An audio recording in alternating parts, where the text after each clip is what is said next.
Hello, my fellow chatterers and library lovers, and anyone else who's popped in because you're curious or you're lost. But if you are in the mood for a shelf tour, then you've come to the right place.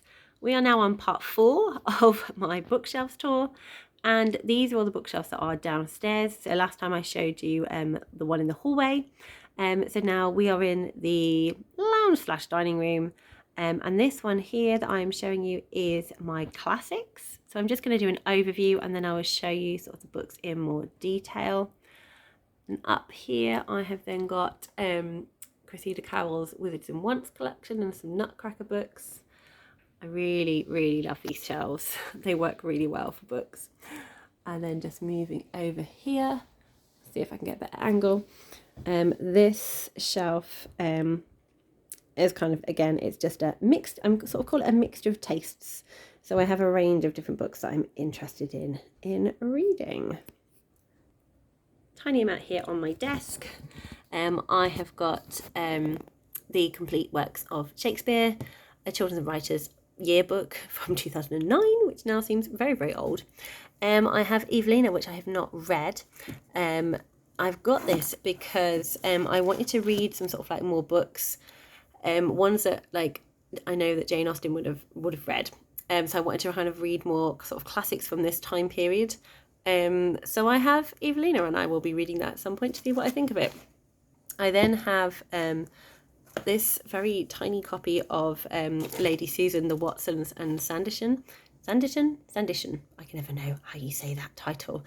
So this is just a little paper copy that I found in one of the charity shops, and then I do have a copy of Jane Austen's letters there as well. So there's that little section there. With a little bit of my kids' books there. I love this Usborne collection of Live the Flat books, and so do my children. So we have over the years gathered quite a collection. Then over on the other side of the wall, we have some more shelves here. So this is one of mine. I've kind of got it for sort of like YA is mainly kind of on this shelf. And then, these are the two books that I've just finished The Memory of Souls, and I'm currently reading Firekeeper's Daughter, so they're just sat there. And then this is my other shelf on here, and this is a middle grade shelf. And then on this bookcase here, this is my shelf. And this has got not only my son's How to Train Your Dragon collection, but also some of my favourites.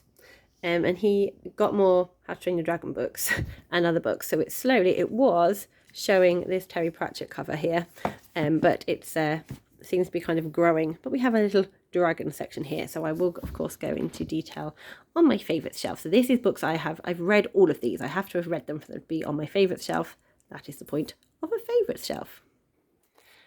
So we're going to go into shelves in more detail now, and as always here, this is one shot, no editing. So cheers!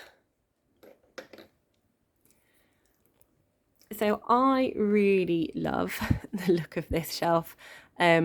I've got some really nice classic editions, and I just really like the way this looks. I didn't do it deliberately. I just did it because I liked the covers, and this is kind of the way I wanted the shelves.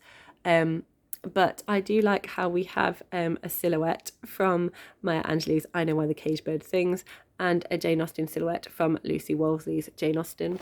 Actually, I tend to put that at an angle. I don't know why, I just quite like it at an angle. But that was deliberate. Having the two silhouettes there was definitely deliberate. So let's go through them. I have got so many beautiful editions of the Penguin classics. I really love these. So I might just get all of those ones out first. I do really love these editions. I think they're fab. So we have Charlotte Bronte's Jane Eyre, which I read as a teenager and enjoyed. I'm due to reread it this year, and I am interested to see what I think of it as an adult, as I know there are some areas in it that are a bit problematic. Pride and Prejudice, favourite. Emma, a favourite because I love Jane Austen. The Tenant of Wildfell Hall is also a favourite. It's my favourite Bronte. I absolutely love that book. I think it's so powerful, so ahead of its time. It's amazing. And also I have really enjoyed reading Oliver Twist as well. So these are some very lovely editions. These two were the first ones I got in this in this edition. They were both Christmas presents from my mum when I first saw these and wanted to collect these classics. Emma, I have never owned a copy of Emma, so I really wanted Emma, so I really wanted it in this classic edition. When I knew I wanted to buy the Tenet of Wildfell Hall, I really wanted it in this edition, and the same with Oliver Twist. So amongst my classics, I do enjoy having this sort of Austen section. I also have slightly enjoyed the colour spread here. So specifically with the Austen books, I don't have it with me because I've lent it to a friend, but I do have a copy of Persuasion that's a hardback, and it has a pink spine. So I did enjoy that. I have red Sense and Sensibility, orangey peach Northanger Abbey, yellow Pride and Prejudice, green Emma, navy blue Mansfield Park, and then I do have a pink Persuasion, but it's not on me. So I enjoyed that, and then kind of going with that theme, I then had sort of like the bluier green colours over here and then the reddy colour over there, and we do seem to have a little bit of a floral theme sort of going on in this corner. Anyway, we digress. Oh, I also didn't realise how much these two colours match here with the gold and the teal. Exciting. This was a gift from my friend Helen. It's just a fun little book of like Jane Austen quotes inside, so I kind of keep it with all of my Jane books. I then have this book which I'm really excited to read. I haven't read it, I just think it looks brilliant. I really enjoy Lucy Wolseley, and I want to read more about Jane Austen's life. I find it really fascinating, so I'm really looking forward to reading this edition. Again, this was another World of Books one for me. I think it did belong to a library. I took the sticker off and it sadly trashed the book a little bit. It's all printed onto the hard cover, and sadly we have this ripped page here, but I did get it from World of Books because I really wanted it in a hard cover, so I really enjoy this cover. I think it is beautiful. I'm looking forward to that, and it has got photos inside it as well. Yeah, there we go, look, which is fab. And it is hiding this pile of books, which I will get out and show you. So these are the classics that were being hidden there. Like I've said before, I move my books around and give different books the opportunity to shine. I don't have a huge amount of space for all my books because 3 other people live in this house, and I can't take it all over with books. They need places to put their stuff too. So I have just kind of like snuck them in and then kind of hidden to make it look pretty. So I have a sort of like some Shakespeare and plays here. Notes on Directing was a book that my, at the time, boyfriend, now husband, bought me when I was doing a lot of sort of fringe theatre things, and we had our own theatre company and kind of were putting on plays, which was lots of fun. And then I love these editions of the Shakespeare plays. So although I have the whole collection, I do really enjoy having the individual ones as well. I really like these editions. What are they? The Penguin editions. I just find them really accessible to read, and they do tend to have sort of introductions about more of the play and things in them. So these two I found. Sometimes people put their books out on a wall and will like pick them up for free. I found these two. I thought that was brilliant. Much Ado About Nothing is from my English literature days. I also have all of these. Othello, why are you there and not there? I have all of these sort of like the stories of Shakespeare as well. That basically just tells you the rough stories of the play. I have a book of the Duchess of Malfi that I think is ridiculously annotated. Not too bad actually. This was one of my English texts, but I really enjoyed the play, and that was actually one of the plays that my Mustard Seed, the theatre company I was with, put on, which was a huge amount of fun back in the day. So now on to some actual like classic novels. Louisa May Alcott, best known for Little Women. This is another one of her books called 8 Cousins. I love this one. This tells the story of Rose, who is an orphan and goes to live with 2 elderly aunts on what they call Ant Hill. And then there are lots of other aunts and uncles, and they all want to take care of Rose and all have very different methods about how to raise a girl. And so it's kind of like each of them giving their thoughts on the best way of child rearing. I suppose it's kind of like quite socially political in terms of like what is the best way to bring up children at the time. because there are different opinions and things on there, so I suppose it has morals, but I just enjoyed the family feeling in it, and the 8 cousins were a lot of fun, and I did enjoy the character of Rose and things that she did in there as well. I haven't finished this one. I read this one. I know roughly what happens, but I kind of read half of it, got distracted by other books, and then felt I'd need to read it again from the beginning. So I will read this one again at one point. So this is Dangerous Liaisons by Chandelier de Locus. I can't pronounce that French name. I'm very sorry. But this is a classic novel. Again, it was one of the ones that Jane Austen probably would have read.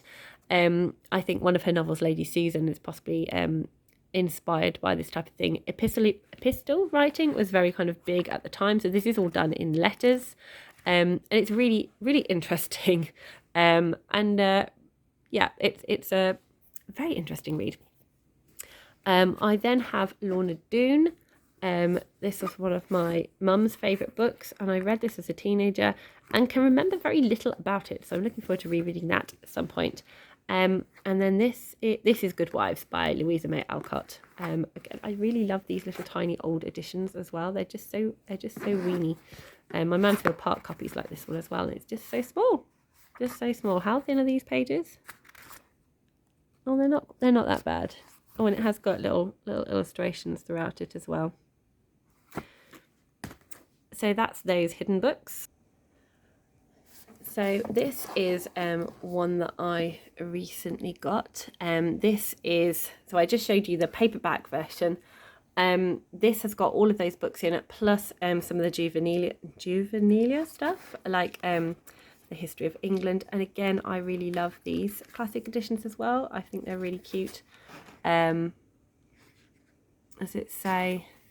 There's a contents page in here somewhere.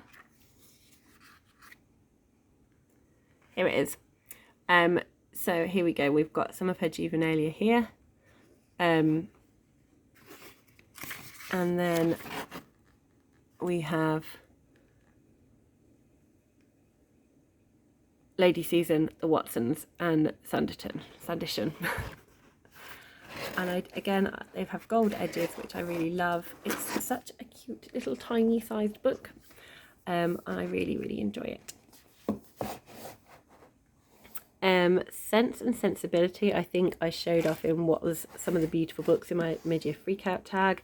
It's got its shiny protection cover on, so it doesn't look as glamorous as it did before, but I can't bring myself to take it off. Maybe when my children are older, I'll feel able to do it, or maybe when I read it, I'll read it without. But I feel it needs to be protected. So this is all cutaway. So it's it's all this paper cover. If you lift it off, you can see the blue underneath is the hardcover. It's from the Seasons editions, and I think it's beautiful. So I really, really wanted a nice copy of Sense and Sensibility. So decided, actually, I really love Jane Austen. So I, as a book collector, I'm allowed 2 of her books. So this is my other copy of Sense and Sensibility. And again, I love it. It's just a really old leather-bound little book. This one does have very, very thin papery page and tiny writing. But that's what I was reading previously. Whereas I really wanted to treat myself to a very nice copy of Sense and Sensibility with very big pages and writing. And it does have, I can't see one. Oh, here we go. Throughout it has got all of these like quotes. So like quotes highlighted in there, which is great. And that thing that fluttered out was the bookmark, which I'm just going to pick up. And then this edition also comes with this amazing bookmark, which is also a cutout, and it's so cool. So here we have Eleanor and Marion Dashwood. The sisters are just one of my favourite things about this book. I just love their relationship. I love the family feel to it all, and they are just the heart of this book. So I really love how this cover features them so well. So at the moment, Sense and Sensibility is the only one I have 2 copies of, apart from the collection. But I have plans. I have big plans for the rest. But at the moment, this is Northanger Abbey that I read very recently. I reread very recently. And again, I love this book. It's just so cute. It's such a lovely little copy as well. There's just so many really nice editions of these books. Already shown you these two. Mansfield Park, very similar to Good Wives. It's just like this adorable tiny copy, very thin pages, but it's just really nice to read from because it's so weeny. And like I said, Persuasion is on loan. So next, and I put it here because it is purple and then it just made a nice little rainbow, is Little Women by Louisa May Alcott. And again, I knew I wanted a copy of this book because I really enjoyed it when I read it before. And I love this edition of this book. I think it's so pretty. I love that we have a picture of all of the 4 March girls here. So we have Meg with her sewing. We have Jo with her reading, Beth collecting flowers, and Amy with a fan. That kind of gives you a little hint to all of their characters here. So I'm very much looking forward to rereading this one day. Go back in. And then this was a birthday present last year from my mum, and I will do a little bit of a bigger showing of this one. So this is the folio edition of The Secret Garden. I'm aware there are some problematic elements within The Secret Garden that's not fully addressed, although we very much acknowledge that Mary is a spoilt child, and that does change, but I do enjoy the nature aspect of it. I just think it's one of those books you need to read with care. This is the front. And then we've got these nice green end pages. And inside there are some illustrations. I'll see if I can find any. Yeah, here we go. So the illustrations are printed on this sort of shiny glossy paper. And these were, I think, the original ones that were done when it first came out. And I just think they're really, really lovely. So yes, I'm very excited to reread this one as well. Don't think there was anything at the end. No, it's just the same green pages. But yeah, it's a really nice edition and I'm looking forward to rereading it. Moving on, I have Maya Angelou's I Know Why the Caged Bird Sings and Maya Angelou's Gathered Together in My Name. If I could get all of Maya Angelou's collection in hardback, I would, but this is the only one that is in hardback. But I do really enjoy these covers with the silhouette. I think they look really cool. Another children's classic, Ballet Shoes. This is another favourite of mine, and again I was looking to get a really nice edition of it. So I love this with the three sisters on the front cover there, and this little bow which is really cute. And yeah, so this is a lovely children's classic telling the story of three sort of adopted sisters. Hold on, I'm going to sneeze. Who each have a different dream and do their best to follow it. And again, it's another heartwarming story about family and about following your dreams. I then have Beloved by Toni Morrison, which was such an incredible read. I read it last year and it just kind of blew me away. I kind of wasn't expecting, I don't know what I was expecting, but it was very emotional, very deep, very powerful, about how even if you have escaped slavery and are living a free life, the scars are still there. It is still affected you in all sorts of ways, and it was just a very, very powerful book. And then have the first 4 books in the Anne series. So starting off with Anne of Green Gables by Ella Montgomery, Anne of Avonlea, Anne of the Island, and Anne of Windy Willows. So this is a beloved series. I love Anne of Green Gables, and then I remember reading all of them as a teenager, and I really enjoy them. These very old now puffin paperbacks feature Kim Braden, who was in the BBC drama of it, that Mum and I really enjoyed as well. She feels very Annish, so it's one of those weird ones where I think because these were the first Anne books I picked up, I hadn't seen any other copies. I've never minded that it has TV characters on the front of the cover in this particular one, whereas usually I don't like it. And I like this illustrated version here where she still sort of looks like Kim Braden. And here Kim Braden is again in this fantastic hardback edition here, which I managed to find in a charity shop when I was going to uni and wanted my own Anne collection. I've moved on to another shelf now. These are my picture books, mainly classics. This is The Lion, the Witch and the Wardrobe by C.S. Lewis, which has been abridged and illustrated by Robin Lowry. It is basically like a graphic novel of Lion, the Witch and the Wardrobe. And I grew up with this one and absolutely loved it as a child. It's really accessible and the illustrations are amazing. I am very fond of Narnia. It's not without its faults. There are aspects in the Chronicles of Narnia that are problematic in terms of misogyny and racism. I am aware of all those things when I read it. I haven't read the full series for a very long time, but The Lion, the Witch and the Wardrobe I think is the one that kind of sticks out as being the most acceptable and the most fun. My Winnie the Pooh book. I love this one as well. I love Winnie the Pooh. It's such a comfort read. I find him hilarious. I find the writing really funny. And I love all of these original illustrations throughout. So this is a bind up of all the Winnie the Pooh books. And it's just really lovely. Little bit damaged. We got this second hand. Was there anything on the cover? I can't remember now. Oh yes, there we go. It's got hardback printed onto it as well. I love the map that's on it, which is fabulous, of the 100 Acre Wood. So yes, that is very much a favourite of mine. Another illustrated edition is The Wind in the Willows. And again, love these maps. Oh, I didn't realise it had a ribbon bookmark in.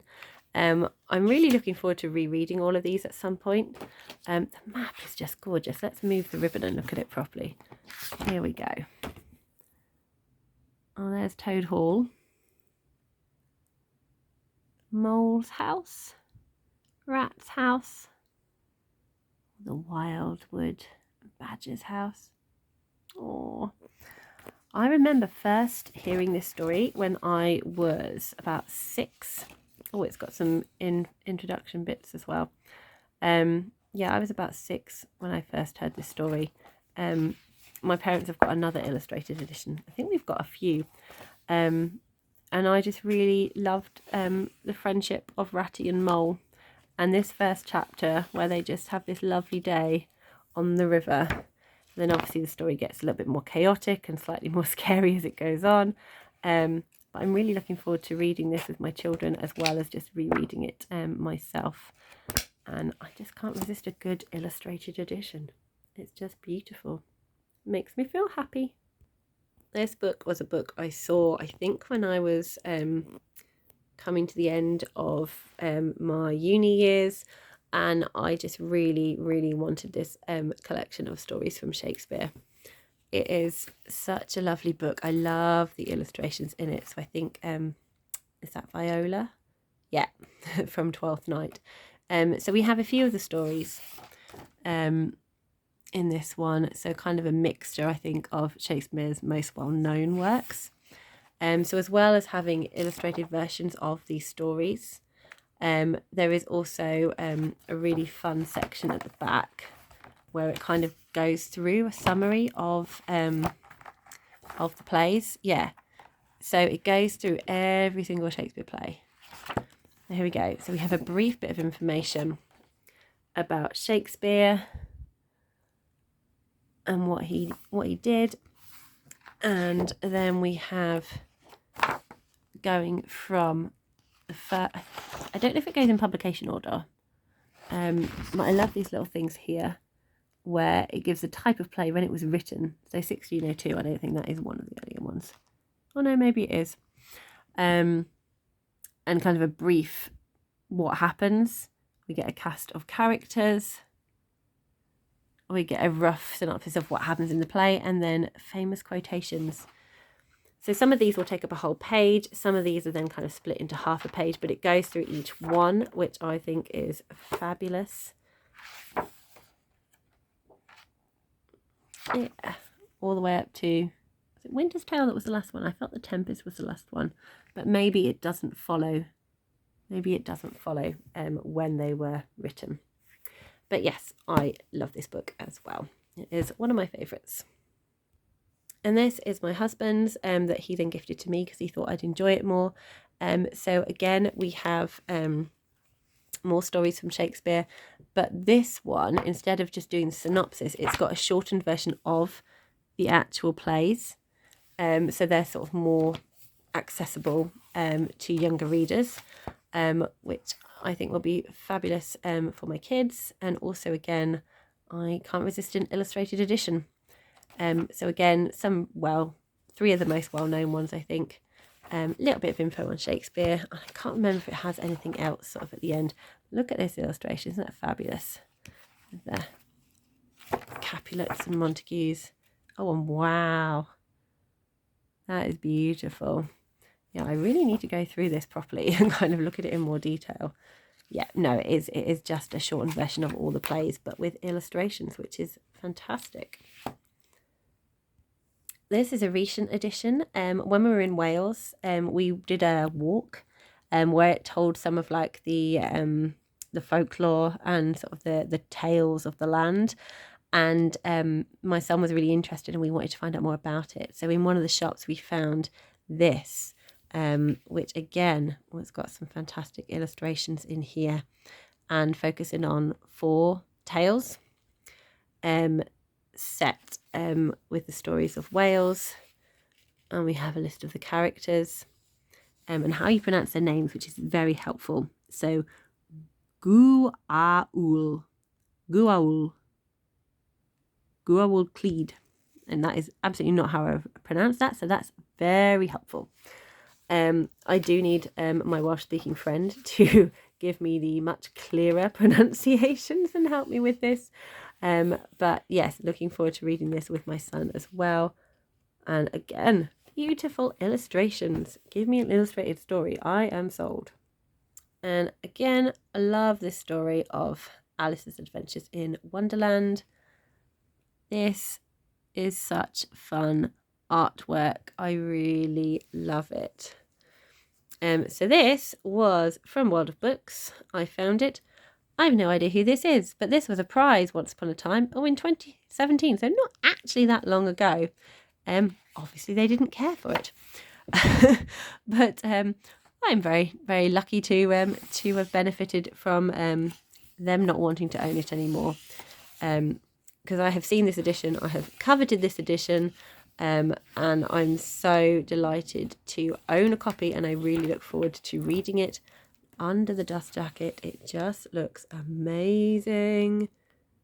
So pretty. I think at some point I will probably find a safe place to keep the dust jacket and also display it without the dust jacket too, because it is just gorgeous.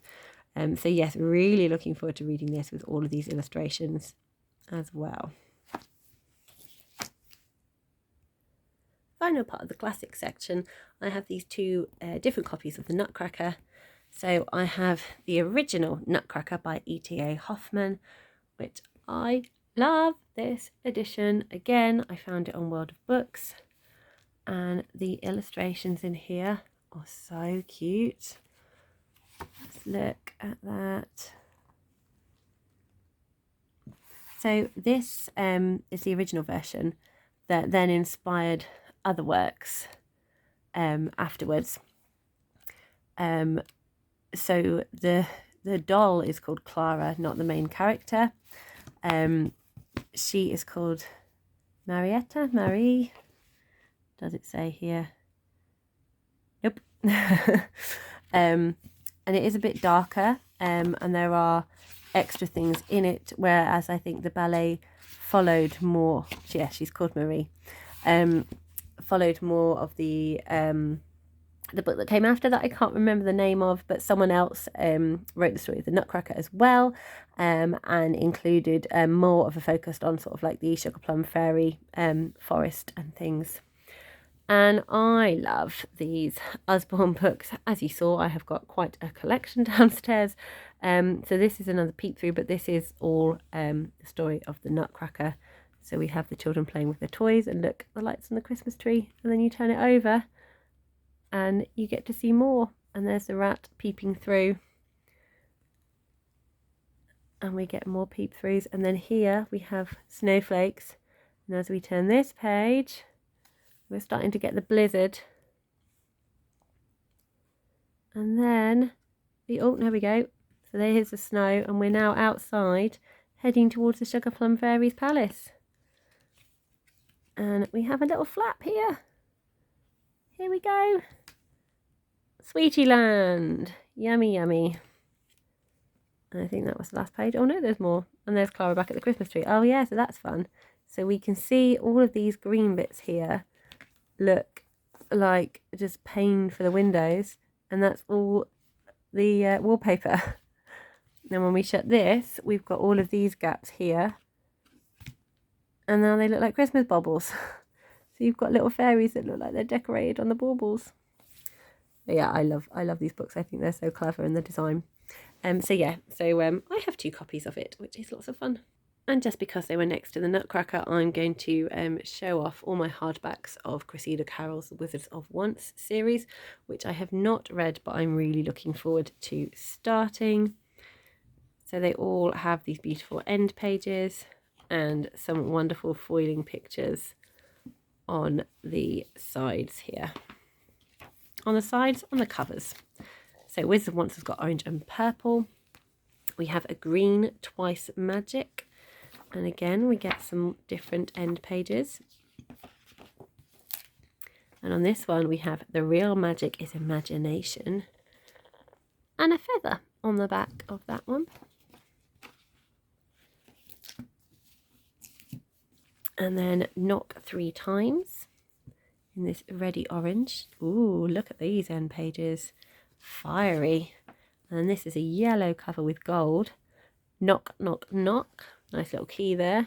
And on the back, and the magic will begin. And that looks like a little design of whatever this is that they're doing there. And then finally, Never and Forever. Love all the gold foiling we have. Looking a lot more dark in this one. And we have a black cover with gold. Love is greater than witches. And true love lasts forever. So I am very much looking forward to reading all of these in these beautiful hardcovers. Yay! And as it is 33 minutes now, I'm going to leave it here. This is just going to be a very long series about my bookshelves.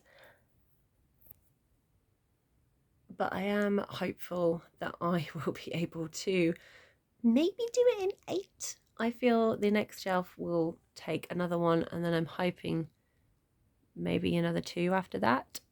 Maybe 7. It would be nice if I could do it in 7 or 6.